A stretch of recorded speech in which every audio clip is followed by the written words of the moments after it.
Rain pounded the alley as the gaunt German shepherd guarded a styrofoam box, a baby's faint cry cutting through the storm.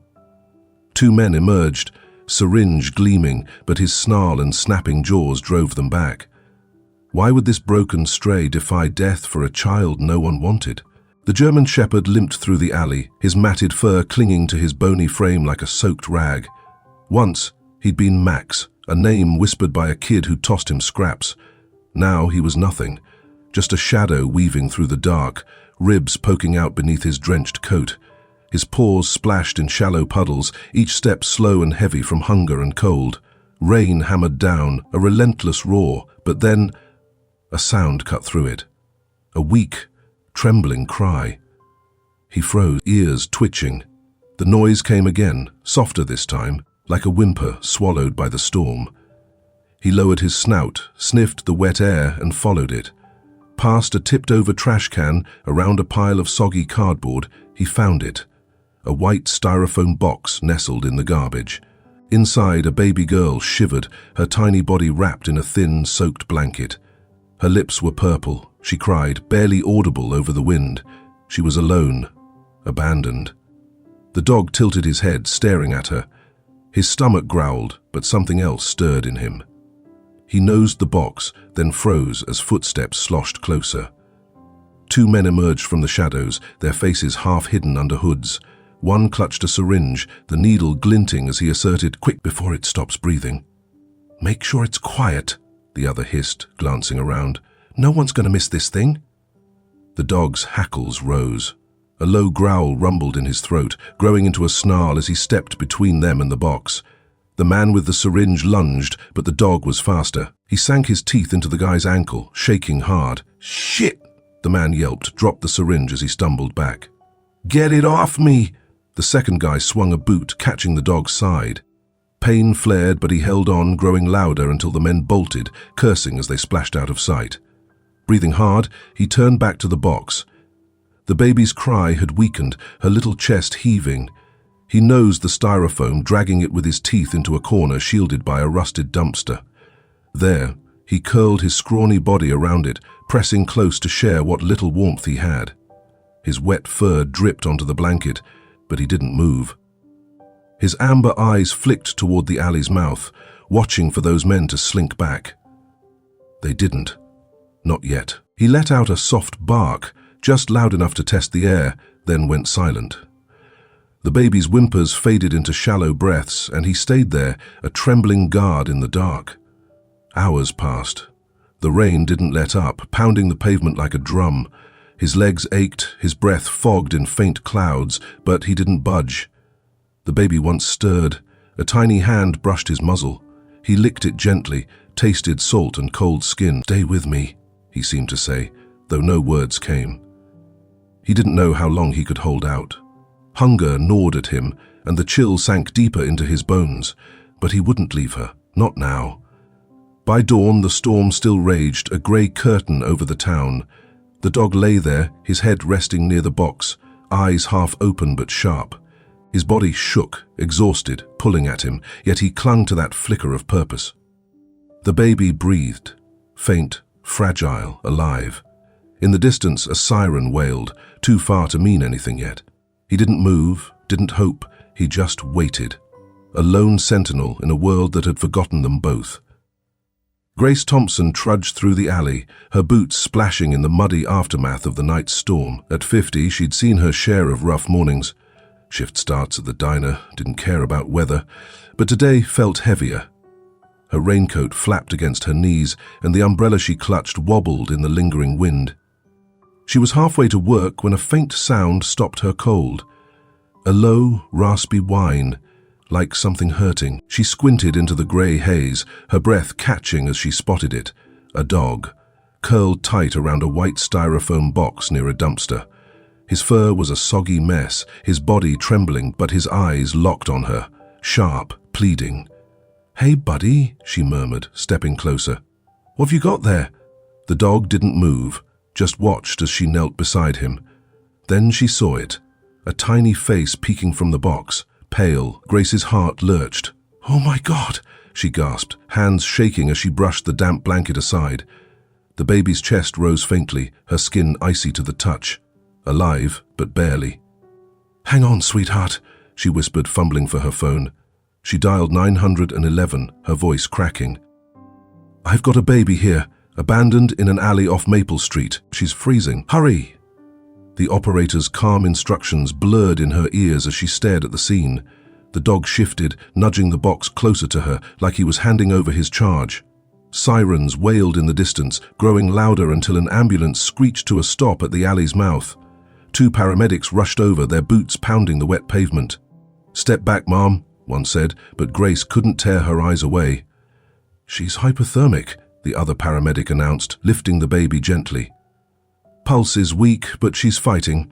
He glanced at the dog, still coiled beside the box. "This mutt's been keeping her warm all night, probably saved her life." Grace's throat tightened. "He hasn't moved," she said, her voice thick. "Not once." The first paramedic tossed a thermal blanket over the dog, who flinched but didn't resist. His ribs stood out starkly under the fabric as they loaded him into the ambulance alongside the stretcher. At the hospital, word spread fast. Nurses huddled around the baby, now hooked to monitors, while a vet tech checked the dog in a corner of the ER. Grace lingered by the glass doors, wringing her hands. A cop approached her, notepad in hand. "You saw what happened?" he asked. "Just found him like that," she said, eyes flicking to the dog. "He was protecting her, I think someone tried to hurt her last night. He wouldn't let them."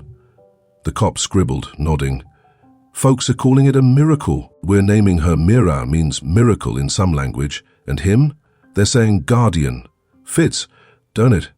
Grace managed a shaky smile. "Yeah, it does." She watched as a nurse wheeled Mira's incubator away, the tiny girl's color slowly returning. Guardian lay on a mat nearby, his head resting on his paws, eyes tracking the stretcher until it vanished around a corner. By noon, the story hit the town like wildfire. Dog saves baby in storm buzzed through coffee shops and gas stations. Grace stood alone in the alley later, the rain finally gone. The dumpster loomed silent, the box still there, tipped on its side. She thought of Mira's fragile breaths, of Guardian's unwavering stare. "You're not alone anymore," she whispered to no one, a strange resolve settling in her chest. She didn't know how, but she'd make sure of it. The hospital smelled of antiseptic and worry, a sharp tang that clung to Grace Thompson's clothes as she paced the pediatric ward. Mira lay in a crib under harsh fluorescent lights, her chest rising and falling unevenly. Tubes snaked from her tiny arms, feeding her oxygen to fight the congenital asthma the doctors had diagnosed. She was a fighter, they said, but fragile. Too fragile for a world that had already tried to throw her away. Across town, at the vet clinic, Guardian sprawled on a padded table, his bony frame hooked to an IV drip. Malnutrition and exposure had taken their toll, but his eyes stayed open, alert, like he was still listening for her. Grace couldn't leave them like that. Not after the alley. She signed the foster papers with a trembling hand, ignoring the social worker's raised eyebrow. "You sure about this?" the woman asked, peering over her glasses. "A baby and a dog, both needing so much." "They need someone," Grace replied, her voice steady despite the knot in her stomach. "And I've got room." She didn't mention how empty her little house had felt since her husband passed 5 years back, how the silence had started to echo too loud. That first night home was quiet, almost sacred. Mira slept in a crib by the living room window, a soft wheeze escaping her lips. Guardian settled beside it, his freshly washed fur still patchy but softer now. He rested his chin on the floor, eyes fixed on the baby, like he'd claimed her all over again. Grace sank into the couch, watching them. "You're a pair, aren't you?" she murmured, a faint smile tugging at her lips. She didn't know how she'd manage. Diner wages barely covered her own bills, but something about their stillness felt right. Then came the third night. Grace jolted awake to a sharp bark, her heart hammering as she stumbled out of bed. The clock blinked 2:17 a.m. Guardian stood by the crib, pawing at the blanket, his growls urgent. Mira's breaths came in ragged gasps, her face flushed and slick with sweat. "No, no, no," Grace choked out, dropping to her knees. She scooped the baby up, her hands shaking as Mira's little body stiffened. Asthma attack, bad one. She grabbed her phone, dialing 911 with one hand while cradling Mira with the other. "Stay calm," the operator said, her voice clipped. "Can you do rescue breaths? Tilt her head back, pinch her nose." "I'm trying," Grace snapped, tears blurring her vision. She laid Mira on the rug, following the instructions as best she could. One breath, two, nothing. Guardian barked again, louder, nudging her arm like he was begging her to keep going. "Come on, sweetheart," Grace pleaded, pressing her lips to Mira's again. A faint cough sputtered out, then a cry. "Weak, but there." Grace sobbed, clutching her close as headlights flashed through the window. The paramedics burst in moments later, taking over with practiced calm. "She's stabilizing," one of them said, adjusting an oxygen mask over Mira's face. "You caught it just in time." He nodded at Guardian, who'd backed into a corner, ears flat. "He knew before you did, huh?" Grace wiped her eyes, nodding. "He always does." The ambulance whisked Mira back to the hospital, and Grace followed in her beat-up sedan, Guardian riding shotgun with his head out the window. By dawn, Mira was back in her crib at home, sleeping soundly under a doctor's orders to rest. Guardian resumed his post, his tail thumping once as Grace sank beside him. Days turned to weeks, and a rhythm settled in. Mira's cries grew stronger, though the wheeze never fully left. Guardian became her shadow. When she fussed, he'd nose her hand until she giggled, a sound like bells to Grace's ears. One evening, as the sun dipped low, Grace caught him licking a tear off Mira's cheek after a coughing fit. She knelt beside them, running a hand over his graying muzzle. "You're more than a dog, you know that," she said softly. "You're her guardian angel." Grace sat there long after Mira drifted off, her fingers tangled in Guardian's fur. She'd saved Mira that night, but he'd saved them both. First in the alley, now here. The weight of it hit her. This wasn't just a house anymore. It was a family, fragile and fierce, stitched together by a dog who wouldn't quit. She rested her head against the crib, listening to their breaths sync up, and knew she'd fight for them as hard as he did. The park buzzed with late summer life, a patchwork of kids chasing frisbees and old folks feeding ducks by the pond. Grace pushed Mira's stroller along the gravel path, the 6-month-old gurgling at the sunlight filtering through the trees.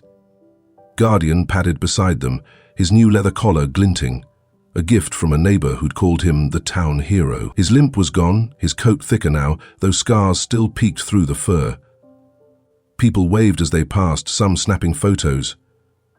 "That's the miracle duo," a woman called, and Grace smiled, though it felt more like habit than pride. "Nice day, huh, buddy?" she said, glancing at Guardian. He wagged his tail once, eyes scanning the crowd. Mira kicked her legs, clutching a rattle, and Grace laughed. For a moment, the world felt light, far from alleys and hospital rooms. She didn't notice the two figures lingering by the picnic tables, their caps pulled low, watching. Back home, dusk settled over the little house. Grace hummed as she washed dishes, Mira napping in her crib, Guardian sprawled by the back door. A floorboard creaked outside, faint but wrong.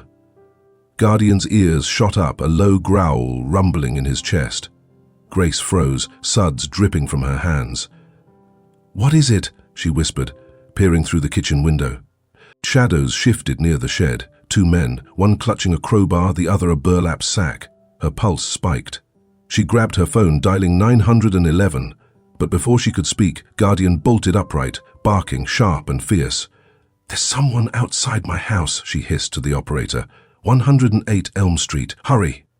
The line crackled with a promise of help, but the back door rattled, the lock jiggling. Guardian lunged, slamming his body against it, teeth bared. The door burst open and the men stumbled in, their gaunt faces, the cold glint in their eyes. "Where's the kid?" one snarled, brandishing the crowbar. "She's worth more than you know." "Get out!" Grace shouted, grabbing a frying pan from the counter. But Guardian was already moving. He launched at the man with the crowbar, jaws clamping onto his wrist. The guy howled, swinging wildly, but Guardian held fast, dragging him down. The second man lunged for the crib, sack in hand, but Grace swung the pan, cracking it against his shoulder. He staggered, cursing, and Guardian pivoted, leaping to snap at his legs. The room erupted in chaos. Barks, yells, the clatter of metal. Mira woke, wailing as the men flailed against Guardian's fury. "Let's go!" the crowbar guy gasped, blood streaking his arm.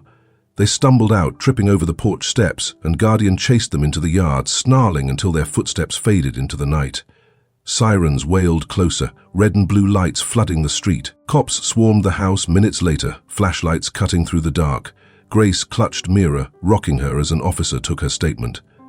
"They wanted her," she said, voice shaking. "Said she's worth more." "What does that mean?" The cop's jaw tightened. "We've seen this before. Trafficking ring. Lowlifes targeting vulnerable kids. You're lucky your dog's a damn tank." Guardian sat by the crib, panting, a fresh scratch above his eye. Grace knelt beside him, pressing a towel to the cut. "You okay, hero?" she murmured, her hands trembling. The cops hauled the men in later that night, caught 2 blocks away, battered and bleeding. "Your dog did a number on 'em," an officer told her, almost grinning. "They're part of a bigger outfit. We'll dig deeper." Word spread fast. By morning, the local paper ran a headline, "Guardian strikes again, dog foils kidnapping. Strangers left treats on Grace's porch. Kids drew crayon pictures of a big black dog with a cape." At the station, Grace filled out adoption papers for Mira, her signature bold and final. "You're mine now," she whispered to the baby, then ruffled Guardian's ears. "Both of you." That night, Grace sat on the porch, Mira asleep in her lap, Guardian at her feet. The air was still, the stars sharp overhead. She thought of those men, how close they'd come, and felt a shiver. But then Guardian shifted, resting his head on her knee, and the fear melted. "You've got us," she said softly, stroking his fur. "And we've got you." For the first time in years, the house didn't feel empty. It felt safe. The town square hummed with chatter on a crisp fall day, a banner strung across Main Street reading, "Guardian Day." A small stage stood at the center, where Grace adjusted a microphone, her graying hair tucked under a scarf. Mira, now a wiry 2-year-old with bright eyes, clung to Guardian's neck, giggling as he nuzzled her. His fur gleamed, a medal dangling from his collar. A gift from the mayor for his heroics. "Mai Hung?" Mira chirped, her voice still tinged with a wheeze, and the crowd laughed, snapping photos. Grace stepped up, clearing her throat. "3 years ago, I found a dog and a baby in an alley," she began, her voice steady. "They saved each other, and then they saved me. This isn't just about a dog. It's about what we owe the ones who fight for us." Applause rippled through, and Guardian barked once like he understood. Mira waved her tiny hand, beaming. Mira grew stronger, her asthma a quiet shadow managed with inhalers and checkups. Guardian aged beside her, his muzzle silver now, his steps slower but still sure. Grace often found them in the backyard. Mira sprawled on a blanket with a picture book, Guardian dozing at her side, his ears twitching at every rustle. "You're my best friend," Mira would whisper, tracing his scars with small fingers, and he'd thump his tail, content. One spring afternoon, the end came softly. Grace stepped outside to call them in for lunch, but Guardian didn't stir. He lay curled by the oak tree, his chest still, a faint smile in his old eyes. Mira knelt beside him, tears streaking her face. "Wake up, Guardi," she pleaded, shaking his paw. Grace dropped to her knees, pulling Mira close. "He's resting now, honey," she said, her voice breaking. "He watched over you so long. He's earned it." They buried him under the oak, Mira planting daisies over the spot. For days she sat there, reading aloud to the flowers, her voice small but firm. Grace watched from the porch, grief heavy but warm with gratitude. He'd given them everything, safety, love, a family, and she'd make sure it lived on. Months later, Grace launched the Mira and Guardian project at a community center packed with locals. "This is for kids like Mira, lost, needing a chance, and animals like him, waiting to be seen," she said. Donations poured in, food, blankets, funds for foster homes. Years rolled by. Mira turned 10, tall and fierce, her asthma a footnote to her spirit. She spoke at schools about Guardian, showing his medal, her words sparking gasps and smiles. Grace, older now, ran the project full-time, her diner days traded for a mission that filled her soul. One evening they sat by the oak, Mira sketching Guardian's face in a notebook. "He's still with us, right?" she asked, glancing up. "Always," Grace said, resting a hand on her shoulder. "He's in you, in this, everything we do." The wind rustled the daisies, and for a moment it sounded like a tail thumping the earth.